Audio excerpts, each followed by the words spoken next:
You got to put people in position according to the gift and talent that God has given them. Right. Because it would not make no sense in the world for you to put me over the choir. I cannot sing. And so just because we want a big giant choir, we put people in the choir that can't sing. Come on now. And so we put deacons and things in authority because they are homeboy and they'll back us up on what we say. All right now. All right. And so you're going to find out in a minute, you got to be very careful when you choose your leaders. Right. Because one thing, the leaders that you choose have to have the same faith and have to have the same confidence that you have. Why? Because they're going to impart that back into all the people that's under you. Right. Yeah. That's fine. Watch what's going to happen. Go down to verse 16. Okay, now verse 4 through 15, just go ahead and name all the people that Moses chose to go. But verse 16, it says, these are the names of the men which Moses sent to spy out the land. And Moses called Oshia, the son of Nun, Joshua. And Moses sent them to spy out the land of Canaan, and said unto them, get ye up this way southward, and go up unto the mountain, and see the land what it is, and the people that dwell therein, whether they be strong or weak, few or many. Now, first of all, look at the leadership of Moses. Not only did he tell those men and Joshua and Caleb where to go and what to do, he turned around and showed them exactly how to get there. Our problem, we want to get all this knowledge, get all the ideas, keep everything to ourselves. All at the same time. The reason why is because we're so full of selfishness. Our heart is not right. Our motive is not right. So we don't want nobody to get more than what we have. But all at the same time, we singing and shouting about what God has for me is for me. If you really believe that for God to bless Brother Jeff, it don't take nothing away from me. If I really believe what God has for me is for me. All right. Speak so as a leader, then I'm gonna do everything in my power to help him get there. Why? Because I know mine's coming around the corner, and I might need some help getting there. All right. Amen. And that's why. And I'm telling you now, I'm not telling you nothing that I'm not doing. Minister chosen my witness in my business, brought him in, made him the general manager, tried my best to teach him everything that God has taught me and everything that I know about the business. Why? I'm trying to reproduce after myself. Hallelujah. This is what God said. God said we're going to reproduce after our own kind whose seed is within itself. And we're not going to have to go out to the outside to look for everything that we need. Anytime God wants to speak to us, God will raise up a prophet really within the midst of the ministry. That's why he sent some evangelists, some prophets, some teachers. But the problem is that because they don't look like what we think they ought to look like. And they don't agree with us with everything we say. We don't recognize them as a prophet, as an evangelist, as a teacher. Why? Because they're coming against the things that we're saying. Not realizing God sent you help. That's why God raised up a prophet in your midst. And and because you got the wrong motive and got the wrong intention, you want to call people all out for Timbuktu to bring your word. And then God said they come with limited word and half agenda. Because they spend the first half kissing up you so they'll be able to come back. And then they spend the second half just saying stuff to make people clap and laugh. Come on now, Doc. Come on now, you talking now. Yeah. God said they come with limited word and half agenda. And then you as the shepherd of the flock, you as a leader, sit there and allow them people to come in and milk your congregation dry. Yeah, they do. And then someone go back in the back and split the money.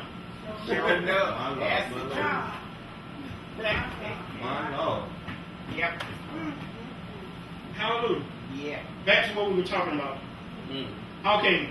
Hallelujah. Now Moses sent them out, and not only did he send them out, he told them exactly which way to go to get there. Verse 20. And what the land is, whether it be fat or lean, whether there be wood therein or not, and be ye of good courage, and bring the fruit of the land. Now the time was the time of the first strike grapes. Now, not only did Moses tell them where to go, before Moses led his people there, he wanted to make sure that everything was all right. Yeah. He was not going to leave them people blind. Now, the problem is we want to do stuff and hope things work out. Not even realize you got a responsibility of the people that you call yourself leading. And so you better make sure the place where you're going is the place that God told you to go to.